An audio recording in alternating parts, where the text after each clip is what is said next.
দাবি করছি আমাদের সবচেয়ে বড় গর্বের বিষয় ছিল আমরা আল্লাহতে বিশ্বাসী, আখেরাতে বিশ্বাসী, জান্নাতে বিশ্বাসী।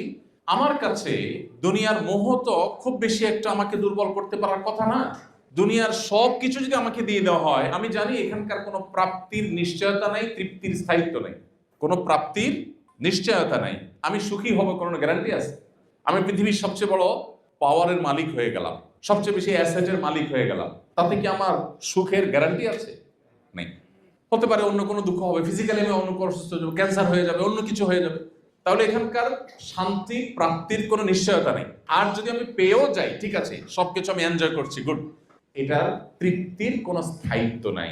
আমার মৃত্যু আসলে আমাকে চলে যেতে হবে সব রেখে। তাহলে ইমানদার দুনিয়ার জন্য চেষ্টা করবে, কিন্তু এরকম হবে না যে তার আখেরাত বরবাদ করে দিয়ে, জান্নাত বরবাদ করে দিয়ে, আল্লাহর অসন্তুষ্টি নিয়ে হলেও তার দুনিয়া চাই, টাকা আমাকে লাগবেই লাগবে, তাতে আমার আদর্শ যাক, হালাল হারাম বাজ বিচার না করে হলেও, আল্লাহ নাখুশ হলেও, জাহান্নামে যেতে হলেও আমি হারাম করব, আমি কোম্পানির ফাঁকি ঝুঁকি দিব, আমি 2 নম্বরের পথে উপার্জন করব, যেই ইনকামটা আমার জন্য অ্যালাউড না সেটাও আমি কামাই করব, আমি অবৈধ পথে উপার্জন করব, আমি ভোক্তাকে ক্ষতিগ্রস্ত করব, আমি মিথ্যা করব, প্রতারণা করব, তারপর দিন শেষে আমার টাকা চাই।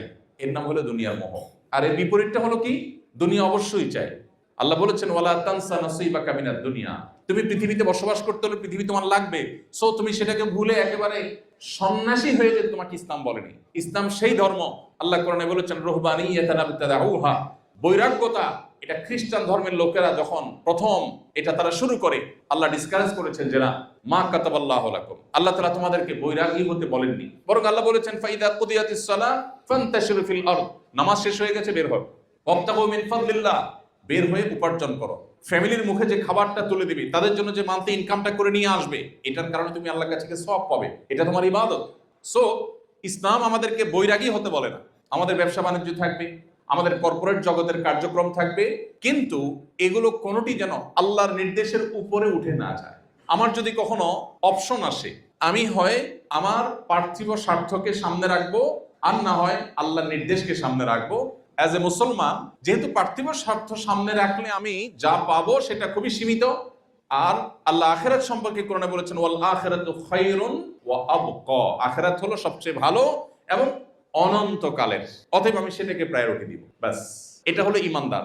পৃথিবীতে যখন সেই ইমানদারের সংখ্যা বাড়বে, যেই ইমানদার তার ভিতরে দুনিয়ার মোহ থাকবে না, দুনিয়ার কাজ সে করবে, পার্থিব কাজ সে করবে, ব্যবসা বাণিজ্য সে করবে, কর্পোরেট জগতে তার বিচরণ হবে, কিন্তু এগুলো তাকে তার আল্লাহ থেকে সরাবে না, এগুলো তার নামাজ থেকে তাকে দূরে রাখবে না, এগুলো তাকে হারামের পথে নিবে না।